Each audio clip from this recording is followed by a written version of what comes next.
Everybody ready? Ready? Yeah. All right, listen. It's your weekend show. Quiet, numbskulls, I'm broadcasting. With Bob Bierman. It's great. This weekend, we celebrate the 5th anniversary of your weekend show. It began in March of 2015. We also go back to the year of 1975, and during the program, we're going to talk about the coronavirus. Stay tuned to your weekend show. Anytime, any day, you can hear the people say that love is blind.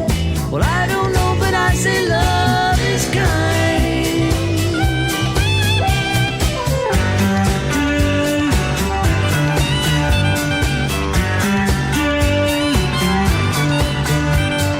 Soldier boy kisses girl, leaves behind a tragic world, but he won't mind.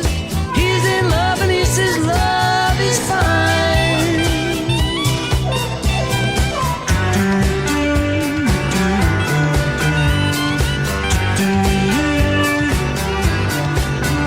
Oh, yes, indeed, we know that people will find a way to go no matter what the man says.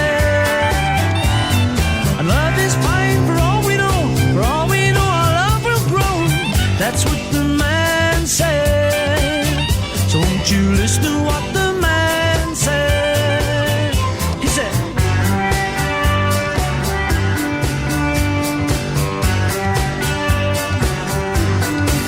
oh, take it away.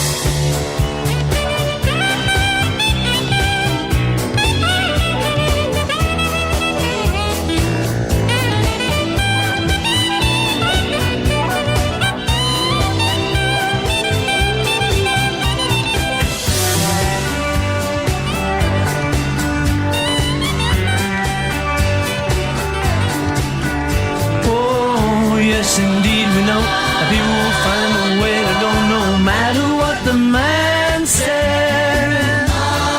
Love is fine for all we know. For all we know, our love will grow. That's what the man said. So won't you listen to what the man said? He said,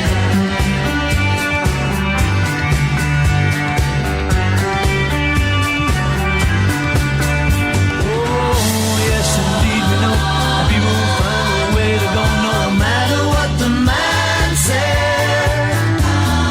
Love is fine for all we know. For all we know, our love will grow.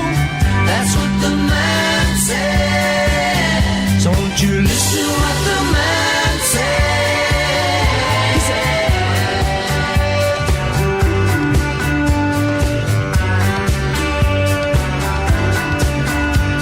the wonder of it all, baby. The wonder of it all, baby. The wonder of it all, baby. Yeah, yeah,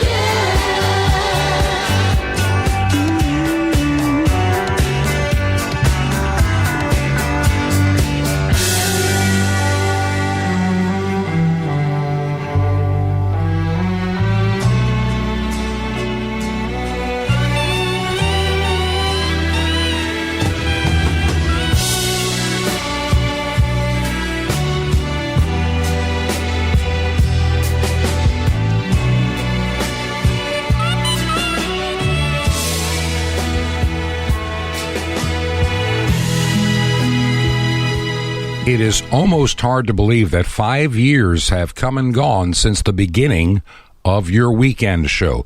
It was the first weekend of March in 2015 when this program was launched.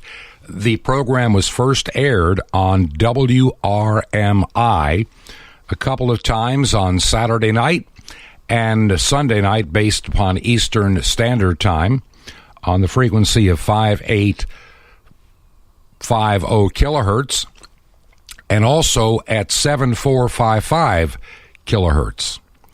And we had some response from those early first days of broadcasting this program. The frequency 9395 was added as well later on down the road. So 5 years have come and gone since we began doing your weekend show. And I want to thank WRMI, who continues to air this program after 5 years, and also other radio stations that are, in addition, carrying these programs. But what's been interesting is how the program is beginning to change a little direction in how it's heard. More and more people each and every week are listening to your weekend show, not just from the website. There are those that actually go to yourweekendshow.com to listen, but many are listening as a podcast and have signed up. And if you're signed up from one of the many podcast sites out there, Anchor FM is one.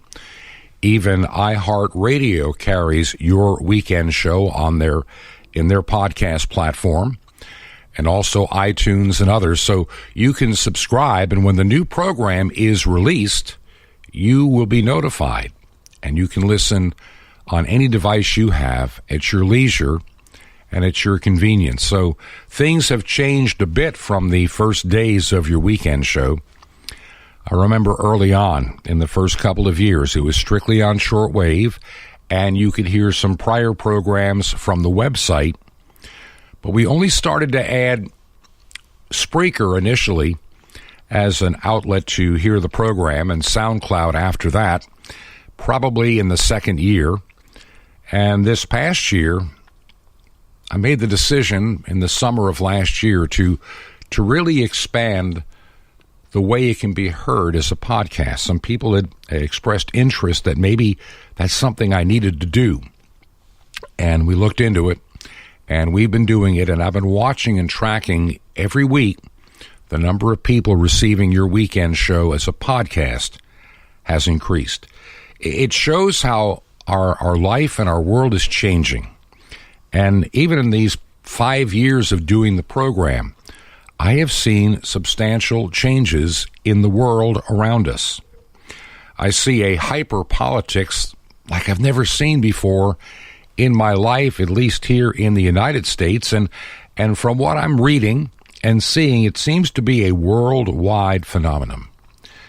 Now, politics has always been, in some parts of the world, a blood sport, but there's something more nefarious, nasty today than anything that I can remember in my lifetime. And I've been watching news and paying attention since I was in high school and through college and when I first got married, because I worked in media and I worked in radio. And so I paid attention to the way people acted and behave one to another. I want to take you back to a time in 1975.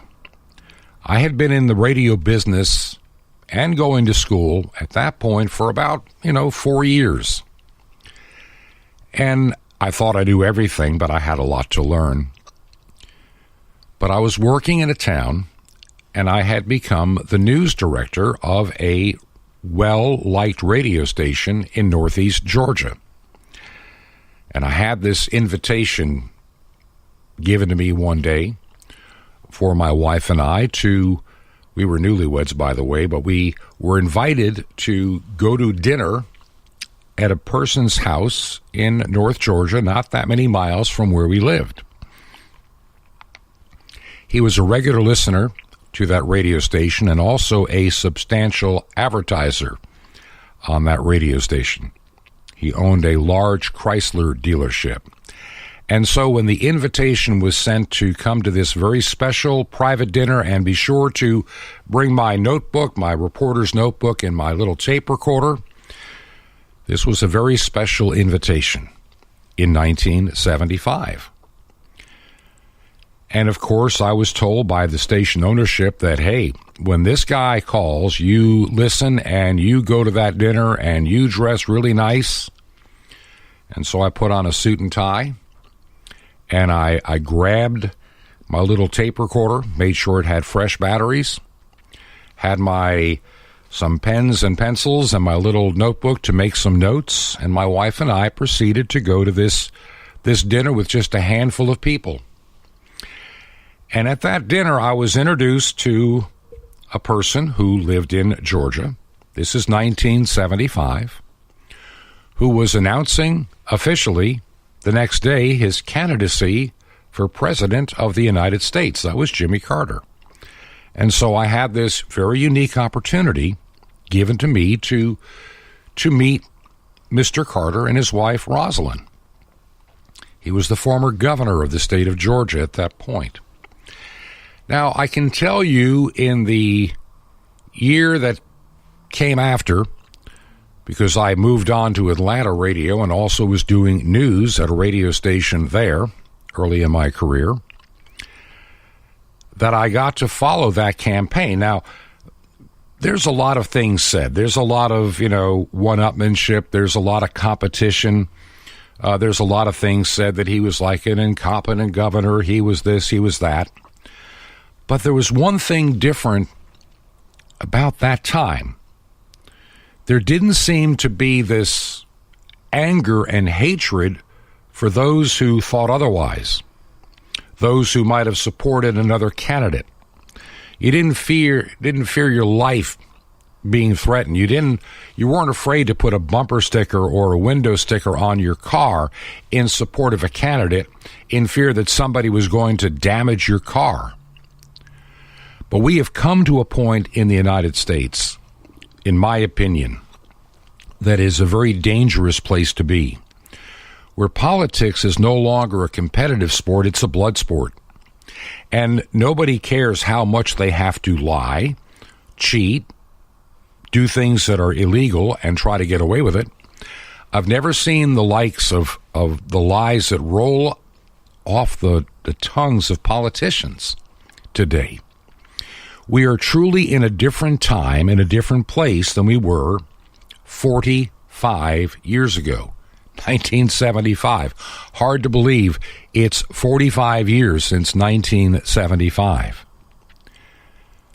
That show, the song we opened the program with for the show, Listen to What the Man Said, came out in 1975.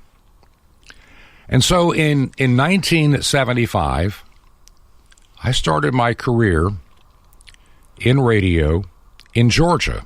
Now, I'd been in radio before, but I had never been to Georgia before the end of February, early March of 1975, and it was a life changer for me.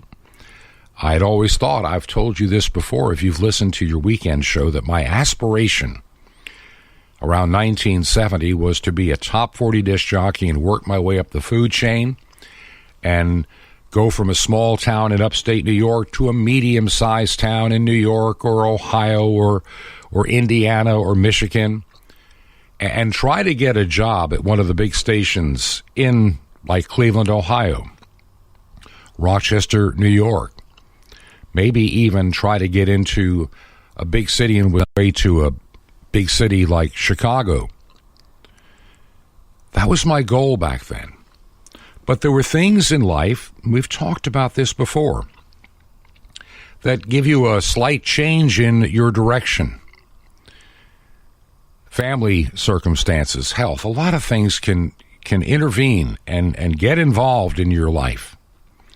They can cause the direction of your life to change.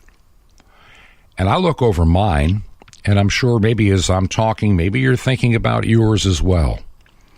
Those little twists in the road, that little turn you made, that little veering over here, didn't seem like much at the time, but it changed the entire direction of your life. And oftentimes we don't even see it because we're living life day to day and taking each of the challenges that we face day in and day out. You know, when I started this program, Your Weekend Show, 5 years ago, I didn't really know what it would be in terms of the vision, so to speak. What was the program going to really be like? I was having a hard time defining what Your Weekend Show was going to be like back in those days. I envisioned it initially as more of a magazine-formatted radio program, you know, going from topic to topic, maybe have some guests, maybe do some telephone interviews, and we've done some of that over the years. And I even thought about having it, like I say, as a magazine where we had segments that would repeat in terms of what we did each and every week. But it never seemed to work out that way. It seemed that every week had its own set of issues, its own set of challenges, its own things that needed to be discussed and spoken about. Now, back when the program first started, I had kind of a luxury of being able to do the program at the last minute, literally on the Friday before the weekend. The program had to be recorded in order to be played at WRMI. And so normally I would begin thinking about the program on Wednesday, make a few notes on Thursday, and I would go into a recording studio around 1 o'clock Friday afternoon. And by 3 o'clock, well, most of the program was assembled, and by 4 o'clock it was distributed to where it needed to be, and the website that I had at the time was updated.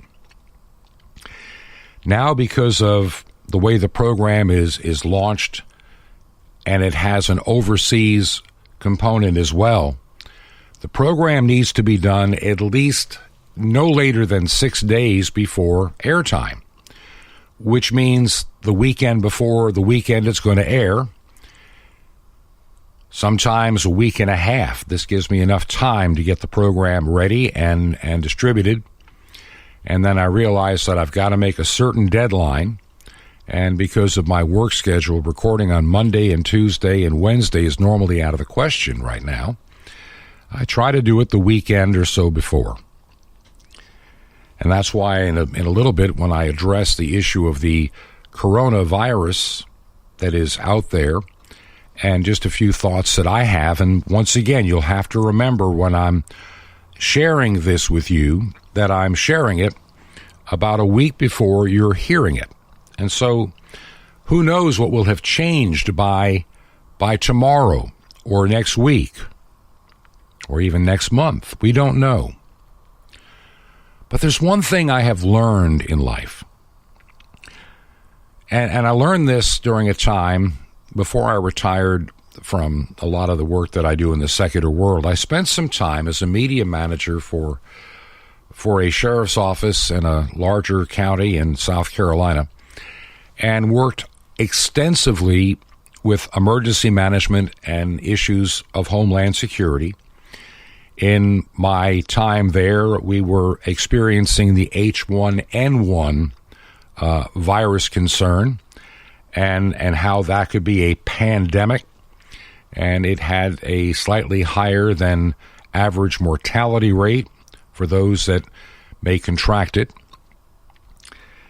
And I think what's bothering me, and we'll address this in just a couple of minutes, what is very disturbing to me is how this particular situation here in the United States, where right now there's just a very small number of cases, and as of now, when I record the program, there's been no known fatalities. That could change by the time this program is airing.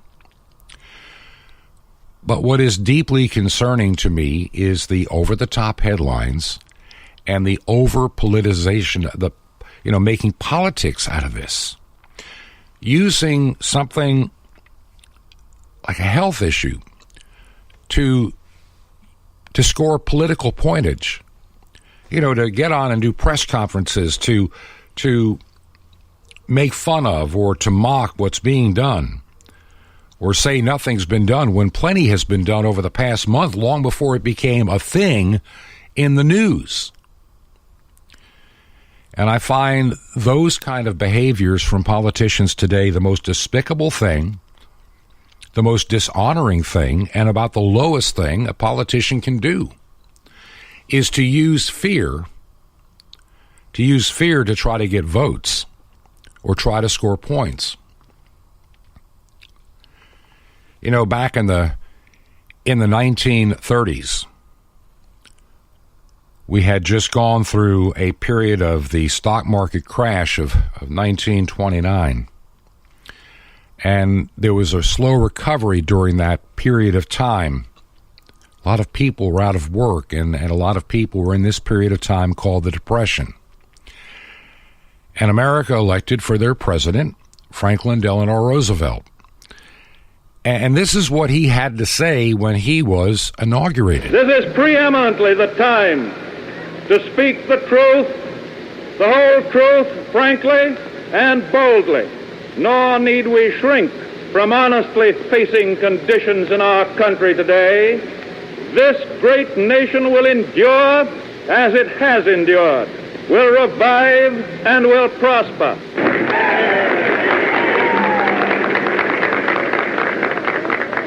So first of all, let me assert my firm belief that the only thing we have to fear is fear itself. Nameless, unreasoning, unjustified terror, which paralyzes needed efforts to convert retreat into advance. It's hard to believe that was 87 years ago, a little more than 87 years ago, when Franklin Roosevelt gave that speech. And it came at a time when America was in a state of fear, a state of panic. We had the Dust Bowl problems out in the farm belts in the Midwest. Farms were going bankrupt. People were losing their homes. Jobs lost. The stock market trying to rally. And instead of selling fear and more fear, hope was what was being shared, that we will get through this. Now, I'm going to address the coronavirus just for a little bit. Once again, things can change in a matter of a day, a few days, a week, or a month. We first heard about this virus, if you were paying attention, back in December. And then in January, it became a political football. And I'm seeing a reaction the likes of which I have never seen. Now, don't get me wrong. I'm not minimizing this. I'm not trying to dismiss this as something not to think about, be concerned about, or worry about. But I can tell you from my experience in media, especially when certain media outlets can use this to their political advantage because they don't happen to like a particular party or candidate.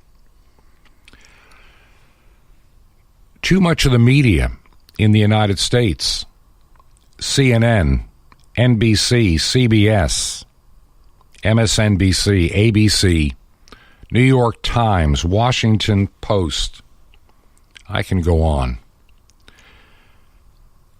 Take any tidbit about this story that looks bad, and they run with it with a bold headline. We used to tease in the news business, even 45 years ago. If it bleeds, it leads. In other words, bad news sells. Good news toward the end of a newscast is just, how nice. But the more graphic, the more deprived, the more deadly the story, the more people are attracted to listen. Now, that's a scary thought from my point of view. We've heard the term, and I just couldn't take my eyes off it, the train wreck. I just couldn't stop watching this horrible thing happen. But that is partly the condition of men. But seeing what is occurring in today's world, nothing surprises me any longer because we have, as a nation, we have departed certain paths and certain norms, and we're becoming screechy, noisy, and those that claim to be the most tolerant have become the most intolerant among us. And so, as I look at this situation with the coronavirus, we sometimes forget this world contains 7.7 billion with a B people as of this moment right now. In China, there are over 1 billion with a B people. In the United States, we have 350 million people. And so when we hear of numbers of 100 or 200 people in such a large quantity of people coming down with this virus, and it doesn't mean you're going to die. Yes, it is apparently, at least from early statistics, and many of those statistics are coming from China, which may be making the number a little bit, the percentages a little bit off because of the, shall we say, the difference in medical treatment and medical care that is found in parts of the country of China. Let's just be brutally honest.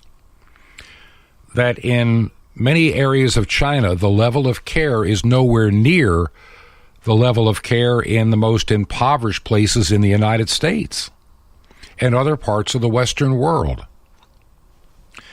And so those numbers could be rather skewed. But even going under the premise that more people can die, it is normally and generally, just like with influenza, the flu, that there is a death rate, and it normally affects the weak and the very elderly and those with very compromised immune systems to begin with. To listen to some of the media, as I listened toward the end of February, talking about this, you would think that millions of people were going to die in the United States, multiplied by millions upon millions, and we're going to have to shut down our schools. We're going to have to go through incredible lengths. And normally most that are saying that for a political advantage. I'm telling you.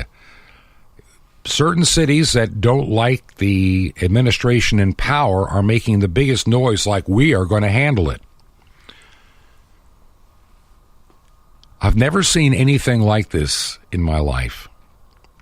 When you look at some of the other breakouts of potential pandemics in the past 20 years, and there have been a number that we have been told to be aware of, like the bird flu, which had a higher mortality rate than this, and other variants of flu-like viruses. I go back to what Roosevelt said. The only thing we have to fear is fear itself, and the media is selling you fear, not common sense. There are things that common sense, logic, and thinking plainly and clearly can help you in dealing with this. Watch the news and try to find reliable sources that are not just, making a lot of noise out of this to sell newspapers, subscriptions online, or increase viewership for the sake of increasing viewership. There is some very good information out there from pretty much non-political sources in the medical field in particular that will guide you, and it'll guide me in thinking about what we should do. I learned working in emergency management a long time ago that you always need to be prepared for any kind of a disaster. You don't run out and prepare for a disaster. That's one of the things that can get you into trouble. We live part of the year in Florida, which means our house could be a target for a hurricane. And so, before the hurricane season is here, certain things we would take into account for needs we already have taken care of long before the first tropical wave is spotted coming off the coast of Africa or developing in the Gulf of Mexico. Everybody should have food and water on hand at all times for several days at least, because, all types of disasters can happen. Man-made, terror, environmental, and weather that come unexpectedly. I remember one time up in Georgia, we were staying at a small cabin while our place up there was being renovated, the one that we owned, and it was off the beaten path. That's the only way to describe it. It was well off the beaten path with a long, basically gravel and dirt road driveway to get to a secondary road that was not all that well traveled. To give you an idea of how the best laid plans of mice and men can go wrong, we had the house in Florida. And a few years ago, they were talking about a hurricane that could impact where we live on the east coast of Florida. So we decided to go down to Florida and bring some family members back up to our little cabin in Georgia and wait till the hurricane passed. Well, here's what happened. The hurricane came by and caused no damage, not even the power went out at the house in Florida. But that same storm system created wind activity up in the mountains of northeast Georgia that toppled some trees, took out our power and internet and phone, and our cell phones didn't work out there in the boondocks, and we ended up being trapped at a cabin with our driveway blocked by downed trees. So, yeah, thankfully we had food in the house and a way to keep warm, and everything was all right. We could survive. In life, we are oftentimes dealt the unexpected. I don't know how all this will play out with the coronavirus, but I'm not going to live in fear. I'm not going to be, doing unnecessary things, and I'm not going to panic. I'm going to use my common sense, and I'm going to rely on my faith.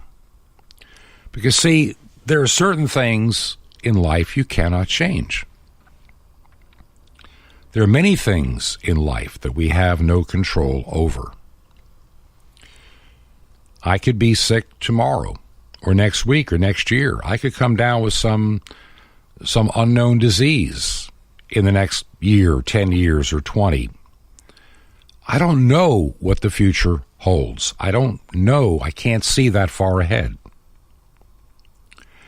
But I'm not going to live in fear and panic about the unknown. Because, see, for me and where I live in my faith world, I know who holds my future in the palm of his hand. And I'm not going to live my life in fear. I'm not going to allow my life to be manipulated by the media, by the news, and by undue fear. Jesus says, "Be not afraid. Fear not, I am with you always, even unto the end of the age." So see, I may not know what'll happen tomorrow, but I know who holds the future in the palm of his hand. This is your weekend show. I don't know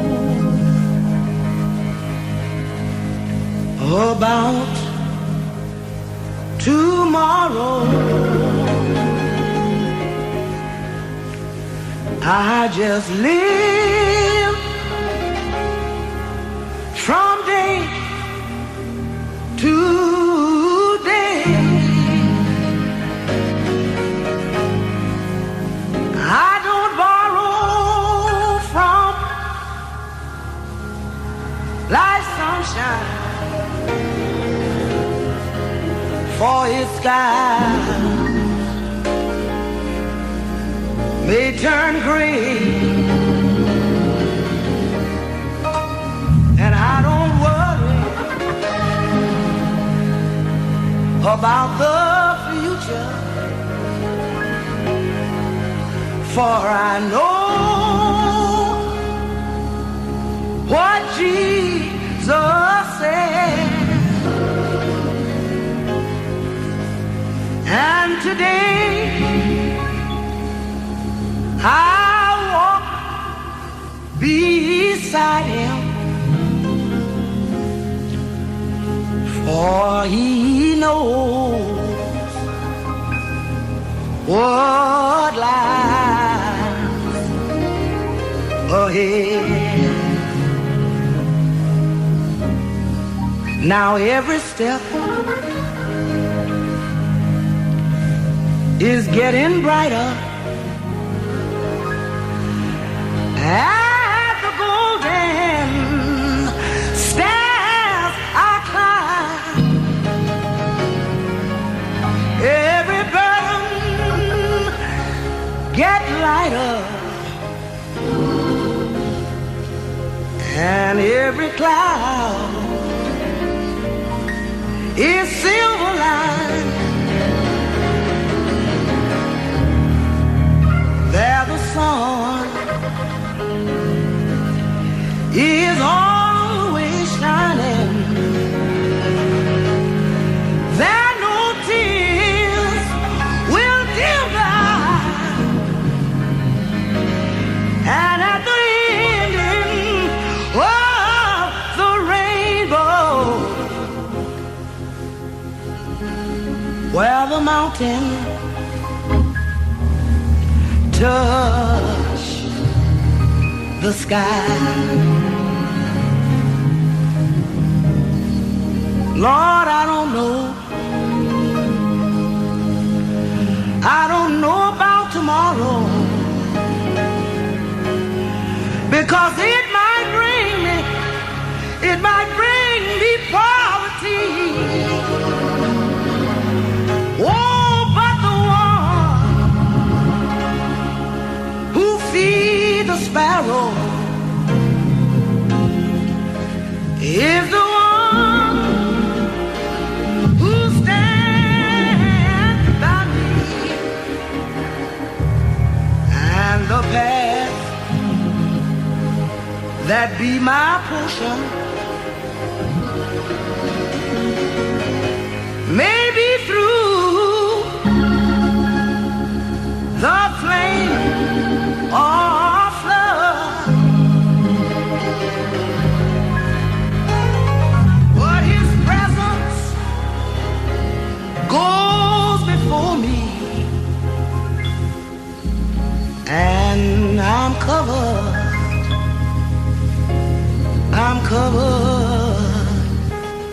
with His blood. From 1972, The Caravans are the name of the group, and the song I Know Who Holds Tomorrow. As I said as we went into this song a little bit ago, I choose not to live my life in abject fear of everything that could possibly go wrong. There are plenty of websites that'll sell you doom and gloom and all the accessories to get through. In many ways, some of what I'm hearing and some of what I'm seeing on television today from our mainstream media, trying to use the coronavirus for political gain, is no different than many of the false teachers and prophets you find on radio and TV that will glean on to such an event, as they have done wrongly so many times before, and are never held accountable. I can think of one person recently saying the coronavirus is God's judgment on the world, and many will be judged. That's what this certain popular person about prophecy is saying. But that same individual has said this before over and over again on every health crisis that I can think of over the last 20 years, and was wrong.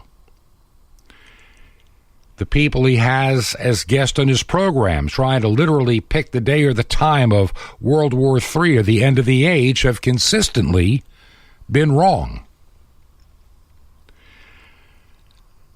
As I said at the beginning of this segment, this program is recorded about a week before it airs. This particular episode is a week and a day before the weekend you are hearing the program. And that's to allow for the distribution of this program to facilities overseas.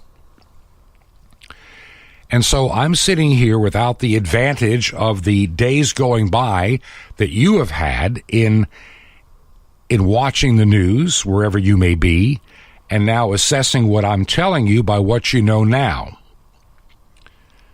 But I wonder Will the panic headlines still be there? Will the stock markets around the world still be falling in fear? You know, I'm going to tell you something. You want to know why the markets are falling?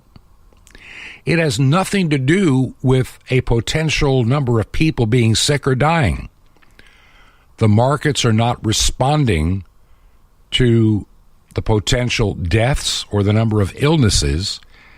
It's responding to, will you be out shopping in a store or buying stuff?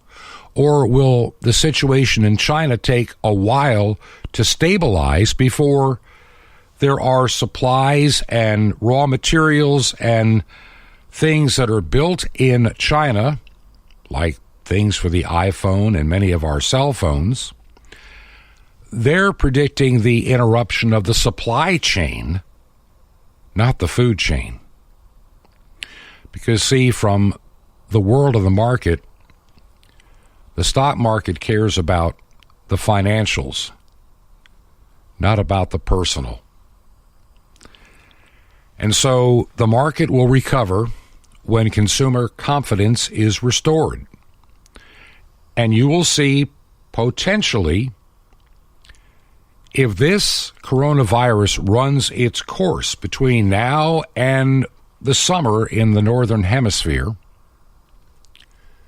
by the time we get to May and June, if the cases are fading away and the supply chain is restored, think about that for a second. The supply chain is restored and things come back to a relative sense of normal, the markets will respond accordingly and go up.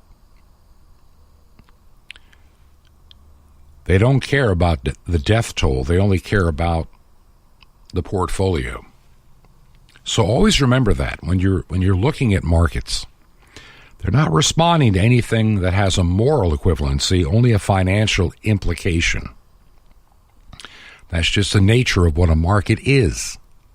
If you're in fear and you're not purchasing, you will affect the market. I can remember back in the 1970s.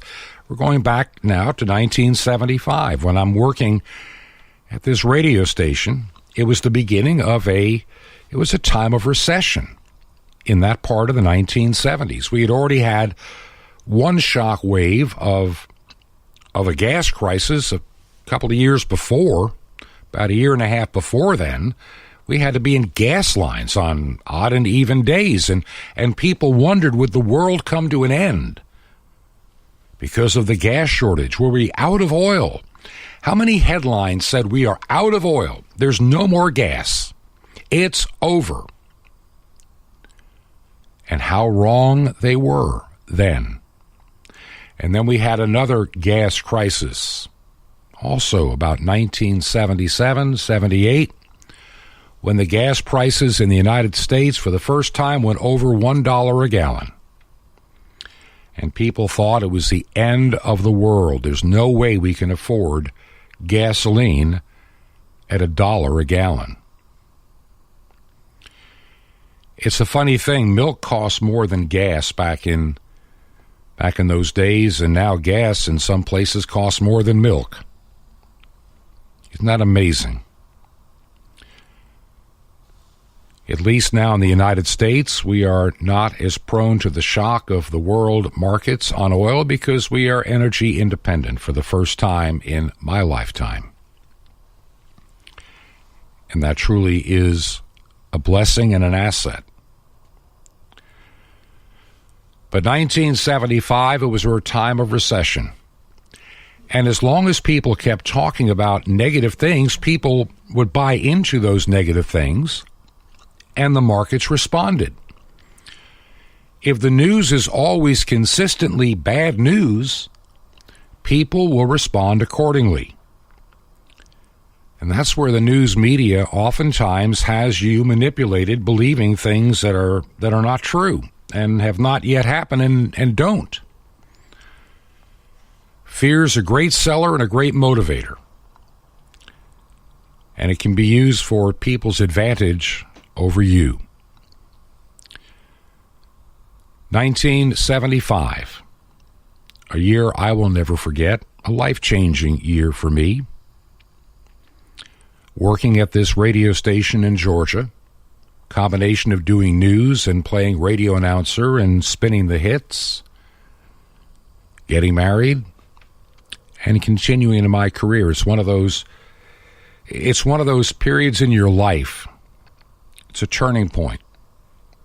And all of us have our turning points in life. I want to share another turning point with you in a couple of moments here in your weekend show. We've talked about the coronavirus. We've talked about how life can have these surprise changes. Last weekend we talked about how our best made plans can be thrown asunder as we have to regroup, rethink, and sometimes restart the journey all over again. But it's not necessarily a bad thing. It really isn't. And we'll talk about that and more in just a couple of moments. I want to remind you about the website, yourweekendshow.com. That is yourweekendshow.com. Take some time and visit. Send me an email and let me know you listen to this program and what it means to you. And also, if you listen, how you listen. I know that increasingly, people are telling me they're listening online from one of the various podcast sources. And if you're listening as a podcast, let me know which platform you're using. It really helps me in deciding the direction of the program and how to provide this content. When we come back, I'm going to share some other thoughts that are important in our lives today, and something that has recently happened in my life that is going to be another one of those life-changing matters. This is Your Weekend Show, and I'm your host, Bob Bierman.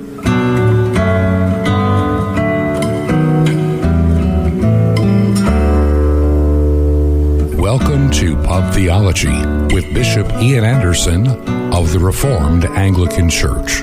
Hello, everyone. Thanks for tuning in. I'm Bishop Ian Anderson, the presiding bishop of the Reformed Anglican Church. Today, I want to talk a little bit about healthy fear. And what I mean by that is a healthy fear of God. If you turn to Philippians chapter 2, verse 12, "Therefore, my beloved, as you have always obeyed, not as in my presence only, but not much more in my absence, work out your own salvation with fear and trembling." Now, Martin Luther made an important distinction concerning the fear of God. He distinguished between servile fear and filial fear. Now, he described servile fear as the kind of fear a prisoner has of his jailer, and filial fear is the fear of a son who loves his father and doesn't want to offend him or let him down. Now, it's a fear born of respect. So when the Bible calls us to fear God, it's issuing a call to fear born of reverence, awe, and adoration. It is a respect of the highest magnitude. Now, to truly fear God means to be in awe of God, being in character of God, as well as in the awe of what He's done for us in Christ. So when you put these two ideas together, you have an absolutely sovereign creator of the universe who punishes those who resist him and yet loves us and sends his son to die in our place. Now, surely that's good reason to fear or reverence him. So how should a Christian walk with no fear when the Bible says that we should work out our own salvation with fear and trembling? Now, I know that seems confusing, reads kind of like our salvation may not be sure, which would certainly evoke fear and trembling in me, yet the Bible promises that if we confess the Lord Jesus with our mouths and believe in our hearts that God raised him from the dead, then we're saved. So the question is this: if we're saved, why do we need to serve God with fear and trembling? Now, Paul in his admonition to the Philippians never meant that we should quake in our boots as Christians. He simply meant that Christians should never want to offend God with their actions and deeds. So working out our salvation with fear and trembling means we should approach all things in life every day with a heightened sense of reverence for God. We're supposed to be living our lives in a way that brings glory to God. Look, don't get me wrong, a little fear is healthy. For example, a child's healthy fear of a parent will often produce the right behavior. Now, all my mom had to say was, "Wait till your father gets home," to strike fear in the hearts of her children when we misbehaved. We knew he would follow through on our threat if we didn't straighten up. Now, I had a healthy fear of my father, but I still loved him, even when I got disciplined. When I ride my bike, I have a healthy fear of oncoming traffic, so I'm more aware of my surroundings when I ride. Now, the same is true for God. To have a healthy respect and to be in awe of God is what is being referred to by Paul in his message to the Philippians. Now, we'll think about who it is we serve here. Then think about those who don't. Now, that's scary. Now, let's look at the book of Proverbs. It provides great instruction about the fear of the Lord. Proverbs 1:7. The fear of the Lord is the beginning of knowledge. So until we understand who God is and that develop that reverential filial fear of him, we cannot have true wisdom. True wisdom comes only from understanding who God is and that he is holy, just, and righteous. Fearing God means having a reverence for him, that it has a great impact on the way we live our lives. So the fear of God is respecting him, obeying him, submitting to his discipline, and worshiping him in awe. Proverbs 8:13, the fear of the Lord is to hate evil. Evil by its very nature sets against itself and against the Lord. It is the exact opposite of what God is. So to take any attitude toward it, but hatred, is to dishonor the Lord. Proverbs 10:27, the fear of the Lord prolongs days. Now righteousness, which comes about through a reverent fear of the Lord, always has a tendency to lengthen life, for it leads to the practice of healthy principles. Now sin, on the other hand, because it is the practice of things often detrimental to health as well as to holiness, will shorten life. Well, that's the kind of thing some people call hard living. The truth is, we don't have a healthy fear of the Lord. And if we don't have that healthy fear of the Lord, we can't please God. Listen to the prophet Isaiah. He said it this way, "Thus saith the Lord, heaven is my throne and earth is my footstool. Where is the house that you will build me? And where is the place of my rest? For all those things my hand has made, and all those things exist, says the Lord. But on this one will I look, on him who is poor and of a contrite spirit, and who trembles at my word." That's Isaiah 66:1 and 2. The Bible's pretty clear about what a fear of the Lord can bring to our lives, because without it, we close ourselves off to the treasures of God's wisdom and knowledge. We're going to flirt with evil and be corrupted by it. Our lives are likely to be shorter, and we'll never come to know the love of God that gives us that assurance and confidence in our own salvation. We really should walk in fear of the Lord, but we shouldn't be afraid of him. He's a lifelong companion and ever-present help in a time of trouble. Respect his ways, observe his truths, and walk in his light. Be in awe. Thanks for listening. I'm Bishop Ian Anderson. This has been Pub Theology with Bishop Ian Anderson. To find out more about this program, go to our website, ancientwordradio.com, and click on Pub Theology with Bishop Ian Anderson on the program page. Thank you, Ian, for that wonderful message. This is your weekend show, and I'm your host, Bob Bierman. Only have a little bit of time left, and I do want to share something with you. You've heard on a few of these programs Ian Anderson sharing with you some things. He is a bishop in what is called the Reformed Anglican Church. And at the time he recorded that, he was the presiding bishop. 2 weeks ago, I was elected the presiding bishop of that church group. And I'll be telling you more about who the Reformed Anglican Church is in the days and the weeks ahead, and the exciting things that I believe God is doing in this world today. My job in ministry is really simple: to share the good news of Jesus Christ to a very lost and dying world. Look at this world around us. Since this program started in 2015, just 5 years ago, look at all the things that have happened in our world today. Things we are discussing and talking about that are being normalized that 5 years ago, 10 years ago, 20 years ago would have been unheard of. And yet we are being conditioned into a level of acceptance of things that are just abnormal, defy logic, and spit in the face of God. It's all part of a plan. There's no doubt in my mind. It's not that I'm a conspiracy theorist. I've just read the scripture and know that perilous days are coming. And we will always live in precarious times. But we're all also told not to live in fear. And a lot of Christians who listen to these end-time preachers and prophets end up living their lives in abject fear, ready to run to the hills to save this mortal life. Martin Luther said in one of his great hymns, talking about this mortal life, we may forfeit this life, but what does it matter when we are given literally the keys to God's kingdom because of the merits and death of his Son, Jesus Christ? I'm always surprised when Christians are so determined to preserve this mortal life by stockpiling years of food and water and guns and ammunition, like they can forestall the inevitable things to come. There is a difference between being prepared and literally being obsessed in fear. We are told not to live in fear. We are told not to run off into the mountains and hide and wait. We are told to live our lives and share the good news of Jesus Christ.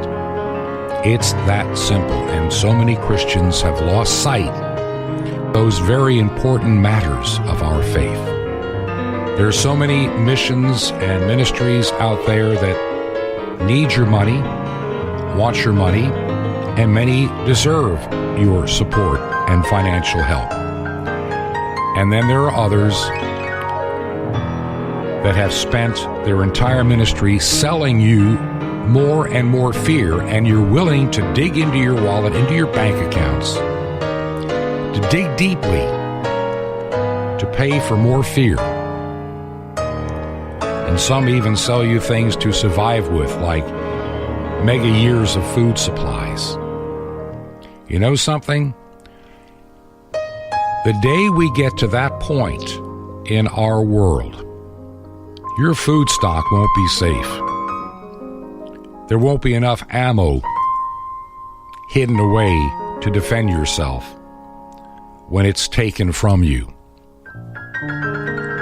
It is time for people that call themselves Christians to stop living a life of fear, stop selling and trading in fear, and live for the hope that Christ has given us.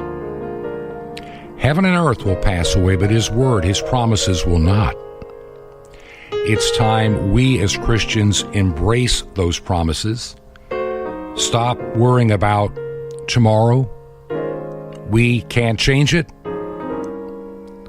What God has prophesied will occur, and you can't stop it, and you cannot delay it.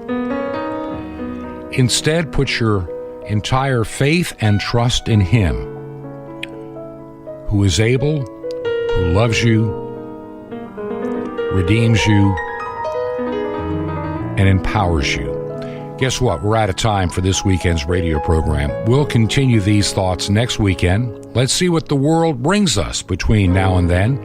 Don't forget the website, yourweekendshow.com, yourweekendshow.com. Until next week, may God richly bless you.